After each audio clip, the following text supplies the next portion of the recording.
I'll start off by explaining my project and the reasons for this interview. So my project is about improving the connection with nature so that people can have a closer bond with it. I believe that this would benefit anyone and would potentially open them up to new ideas and enrich their lives through the natural world. So could you tell me a bit about yourself and what you do? Okay, so normally I'm a mountain leader. So I normally, right now, would be working outdoors a lot, taking people outdoors, trying to get them interested in nature if they're not already interested, or trying to teach them about nature, and just spending time outdoors and encouraging others to spend time outdoors. Okay. How did you become interested in this area? I had had some adventures. I had done some long distance cycling trips. So I cycled, I'd done a trip through France and Spain, and then another trip where I cycled from the UK to Singapore, and another one through Central America. And that time was one of the most important things about that was being outside. Yeah. So I wanted to get into work that would enable me to do that, to not be trapped inside. So then I started to retrain doing the Mountain Leader Award. Wow. I'll start off by asking, why do you go out into nature? In what ways do you benefit from nature? I think nature is important just for life, in so many ways, whether it's obviously exposure to the sun, to fresh air, to all of the, whether it's the microbes in the soil and everything that's out there is beneficial to us. To be cut off from that, to be enclosed in a box, would be very detrimental to our health. Yeah. And also just, I think the challenges as well of nature. So whether that's the weather or whatever. Yeah. Would you say that this is a good reason why people should go out more? Absolutely. And that is why I encourage, through my work and through sort of personal life, trying to encourage people to go out as much as they can, in all weathers. Yeah. Yeah, sometimes the rain can even be just amazing. Yeah, I think getting slapped in the face by a load of British wind and rain is just as important as sunshine and everything else. Where do you personally draw the line between what is nature and what isn't nature? Like, for example, are urban parks nature?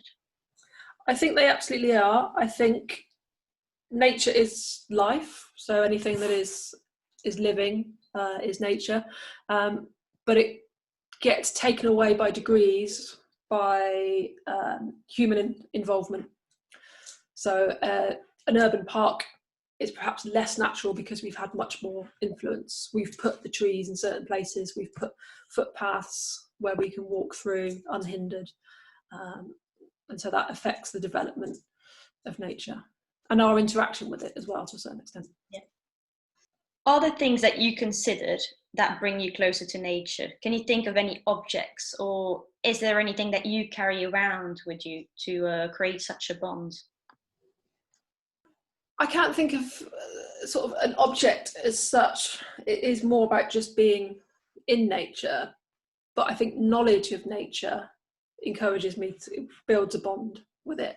So understanding how things work and what things are out there. So it's more of a knowledge than an object, perhaps. All right. So the products I've made are to address the following issues that I found when doing my research. So nature deficit disorder, stress of an unpleasant environment, and spending too much time in the electronic world. So I'll explain my product options and the 3 popular options. So the first one, which I did, was a little key ring, which you can open it up, and there's a map inside of so there's 7 tubes of 7 continents, and then you can, for example, stick a piece of nature on the map of the place that you visited, but something very small to keep that connection and that memory alive. Yeah. And then this is a rough model, but you would have a stand at home, and then you can like put all the 7 tubes in the right part, so that it comes out like that, and then you can still see the tube. So this would, like, for example, North America would represent the Grand Canyon, then the Amazon rainforest, Mount Everest desert. So like each part will have a representation of it. So it's also, you learn something with it, and it gives you that bond as well. Mm-hmm. The second object is a moss phone case, which I've made, but I've developed it further so that when you open it up, there is a piece that you can, for example, take a small piece of nature, put it in, and then you can take it home and research more about it, or just have it in your phone case. But it would come with the dried moss, just to show the idea. So if people prefer to use that, they can. Yeah. So yeah, and I would also make this out of recycled plastics. So I think the top would be cleared, and then the side you would see a clear bit, but then the rest would be just not cleared. See the recycled plastic. And then the last one is a plant frame. So you can stick a plant through it. And on that frame, you can then attach pictures of you and your family or friends in nature on there. And then you hang it up anywhere in your house or at work. And that creates kind of a bond as well. But it would come in different sizes. So it would be like a big one that you can hang up, or it would be a small one that you can hang above your desk or something like that. Yeah. So yeah.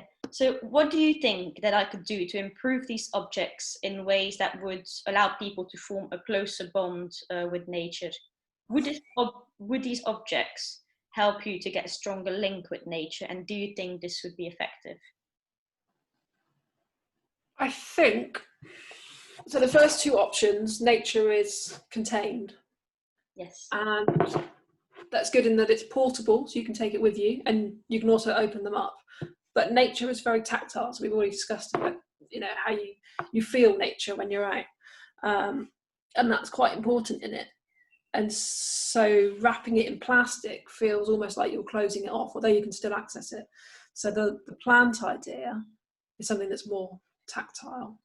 And also it's quite nice because it's something that can grow as well. So it will grow with you and it will develop. So I quite like that idea. Yeah. There would be also quite a small a disclaimer saying you have to be careful of what you collect in nature, because you can't just take everything. And that's why I'm encouraging to take something very small, like a tiny piece, to create that memory, because you don't want to ruin nature either. But yeah, I agree. It's better to have like a natural element than having like these plastic objects. That's why I've been trying to see what I could do for the phone case, but still being strong enough to be a phone case. And that's why I thought recycled plastic. And with this, I think I would use like wood or cork or whatever. I still need to research that further, and then have a bit of glass so you can see it, and then again the cork there. This I was actually thinking of making out of mussel alginate, so it would be like a natural object, all out of one piece, or a wooden one, depending where I go.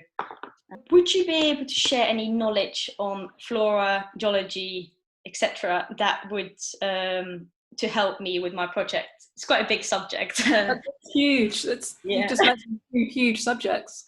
I left it quite broad, so then of options. Because you're doing the 7 continents, you could look at making sure that whatever you use is like you put in the Grand Canyon or the Amazon rainforest. So you've got very specific plants or stones, rock, to each of those areas. So you could look at something like that, perhaps. How do you encourage people to be closer or at one with nature? What are your secrets?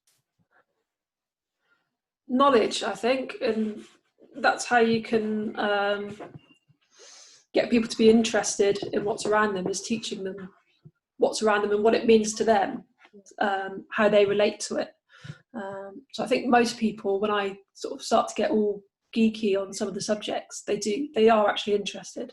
I sometimes think they wouldn't be, but they do get involved and interested, and then that gives them that connection, and then they then want to protect it if they've got that connection. So. Is there anything else that you would like to add that you believe would help me improve my project? I think that sense of tactile, that sense of touch is important. Yeah. Thank you very much for the interview. That's okay.